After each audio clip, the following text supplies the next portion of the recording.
आपको चार्ट को किस प्रकार से आपको रीडिंग करना है, चार्ट पे आपको क्या क्या देखना है। दोस्तों मैं आपको इतनी आसानी से यह समझा देता हूं कि आप तुरंत पता कर पाएंगे कि मार्केट कब बुलिश होने वाला है, कब बेरिश होने वाला है।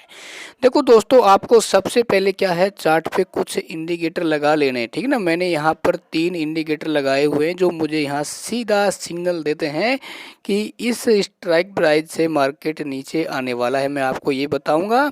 उसके अलावा दोस्तों आपको सपोर्ट और रेजिस्टेंस का लेवल है वो भी क्या है, ड्रॉ कर लेना है।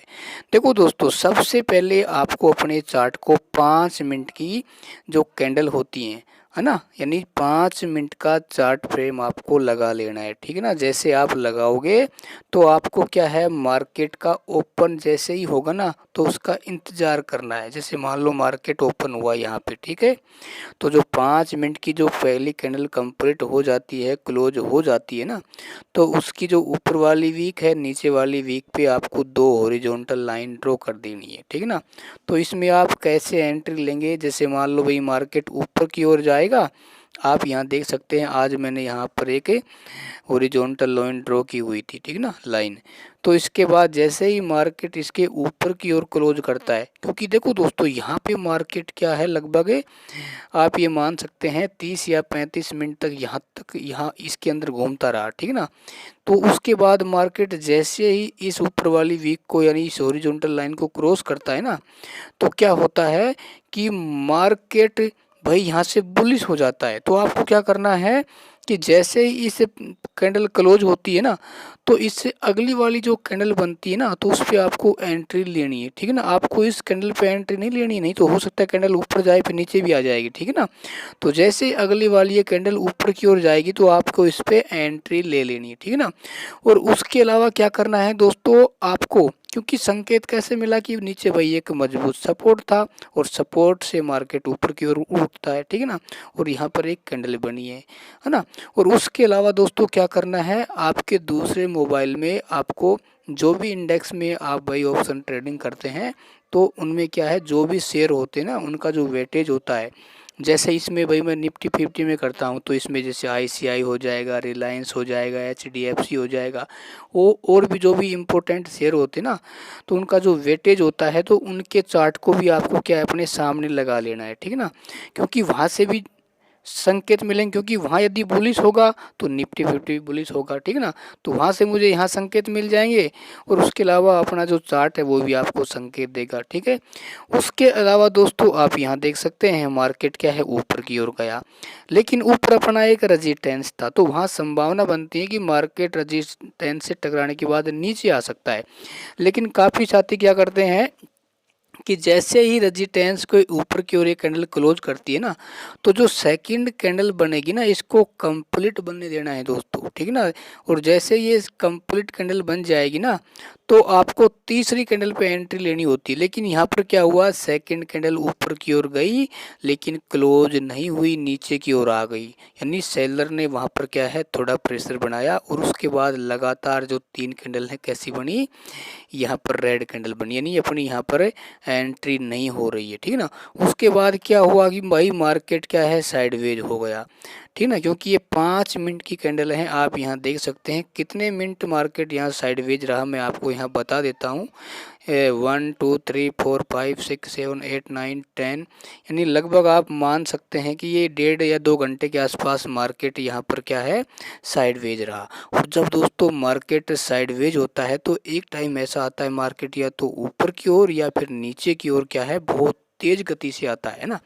तो अपना जो ये रेजिस्टेंस काम कर रहा था, ये क्या है भाई, अब सपोर्ट का काम करने लग गया, ठीक है। तो जैसे ही यहाँ से मार्केट भाई कुछ समय बिताने के बाद नीचे की ओर एक रेड कैंडल क्लोज करती है, तो अपन को क्या करना है भाई, दूसरी कैंडल का इंतजार करना है। तो यहाँ पर दूसरी कैंडल क्या है, यहाँ क्लोज नहीं होती है, ऊपर की ओर जाती है ना, तो यहाँ पर उसे तीसरी कैंडल क्या है भाई, यहाँ ग्रीन बन जाती है, यानी मार्केट रीटेस्ट करता है। रीटेस्ट करने के बाद मार्केट क्या है, नीचे की ओर आता है, ठीक है ना, इस प्रकार। तो आपको यहाँ पर एक लाइन ड्रॉ कर देनी है कि जैसे इसके नीचे की ओर आएगा तो हम क्या है भाई, पुट साइड में एंट्री लेनी है। उसके अलावा भाई देखो यहाँ पर अपनी एक ट्रेड लाइन भी हो जाएगी, ठीक है। और मैंने यहाँ पर दोस्तों इंडिकेटर लगाए हुए, मैं आपको दिखा देता हूँ, देखो भाई देखो इंडिकेटर आपकी हेल्प करते हैं, ठीक है ना, ये बहुत ही हेल्प करेंगे यदि आप इंडिकेटर को पढ़ना सीख गए, ठीक है ना। ये जो अपना क्या है, ये 5 ईएमए इंडिकेटर है, ये जो बारीक वाली लाइन है पीली वाली, उसके बाद जो 20 ईएमए वाली लाइन ये वाली हो जाएगी, ठीक है ना, और 50 ईएमए वाली लाइन कितनी हो जाएगी, ये जो सफ़ेद लाइन मोटी वाली ये हो जाएगी, ठीक है ना। उसके अलावा 200 मूविंग एवरेज और लगा रखा है, जैसे मान लो मैं आपको यहाँ दिखा देता हूँ, 15 मिनट की कैंडल को यहाँ ओपन करेंगे ना तो आपके सामने बहुत ही आसानी से पता चलेगा कि दोस्तों ये मूविंग एवरेज है ना, ये भी आपको क्या है बहुत ही आसानी से कंफर्मेशन देते हैं। देखो आप यहाँ देख सकते हैं दोस्तों, जैसे ही 200 मूविंग एवरेज के पास कैंडल जाती है तो मार्केट यहाँ से नीचे आता है। यदि ये ऊपर की ओर क्लोज हो जाती तो फिर दोस्तों आज आपको भयंकर मार्केट की चाल देखने को मिलती है ना। तो 200 मूविंग एवरेज इंडिकेटर के नीचे की ओर जब ये कैंडल बनी तो मार्केट नीचे की ओर आया, ठीक है ना। तो मैं आपको 5 मिनट की कैंडल दिखा देता हूँ, ठीक है ना। तो आपको क्या है अपने चार्ट को कभी 5 मिनट को देखना है, कभी 10, कभी 15 मिनट, ठीक है ना। क्योंकि जब आप बार बार प्रैक्टिस करोगे ना तो आप इसको सीख जाएंगे, ठीक है। अच्छा, उसके बाद दोस्तों आप यहाँ देख सकते हैं मार्केट ने रिटेस्ट लिया और इंडिकेटर ने भाई क्या है हमें सिग्नल दिया, इस लाइन के नीचे की ओर आता है तो मार्केट यहाँ क्या हो जाता है भाई, बेरिश हो जाता है और मार्केट अपना जो ये वाला है ना सपोर्ट है इसको तोड़ता हुआ इस नीचे वाला जो सपोर्ट है इसकी ओर आता है। लेकिन नीचे क्यों नहीं जाता है, क्योंकि नीचे अपना एक सपोर्ट था, ठीक ना। तो इस सपोर्ट से टकराने के बाद मार्केट फिर क्या है ऊपर की ओर जाता है, लेकिन उसके बाद दोस्तों क्या है मार्केट साइडवेज हो जाता है ना।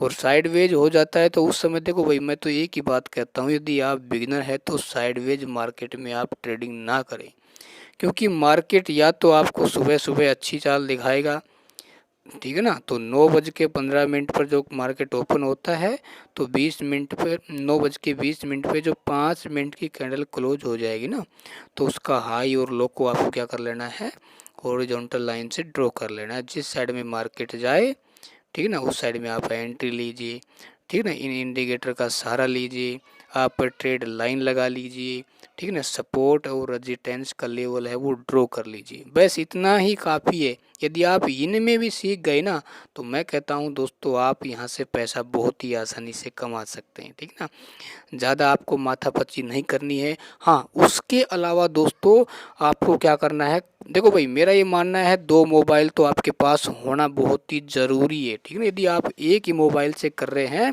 तो आपको लॉस होगा, निश्चित तौर से होगा, ठीक है ना। कमेंट्स बॉक्स में आप ये बताएं कि आप एक मोबाइल से कर रहे हैं, 2 मोबाइल से कर रहे हैं या फिर लैपटॉप से कर रहे हैं, ठीक है। अच्छा, उसके अलावा जो इनका जो वेटेज ना जो सबसे अधिक है, जैसे स्टॉक्स होते हैं उनका वेटेज होता है, उनको भाई आप अपनी जो सामने जो आपका सेटअप होता है ना उसमें आप के सामने लगे होने चाहिए कि भाई आज रिलायंस कहाँ ऊपर जा रहा है, आईसीआई डायरेक्ट ऊपर जा रहा है या नीचे। यदि वो पॉजिटिव हैं तो आपका निफ्टी 50 भी पॉजिटिव ही देखने को मिलेगा, ठीक है ना। ये छोटी छोटी बातें हैं, ये आपको धीरे धीरे एक्सपीरियंस से सीखने को मिलेगी मेरे दोस्तों, है ना। आप बिगिनर हैं तो बिगिनर क्या करता है, सिर्फ निफ्टी 50 को देखता है, सिर्फ अपना चार्ट को देखता है। मैं कहता हूँ चार्ट के अलावा भी दोस्तों आपको बहुत कुछ देखने को मिलता है, ठीक है ना। क्योंकि आपको बैंक निफ्टी भी देखना पड़ता है, फिर निफ्टी भी देखना पड़ता है, सेंसेक्स भी देखना पड़ता है, फिर जाके अपन को वहाँ से एक कन्फर्मेशन लेनी पड़ती है, ठीक है ना।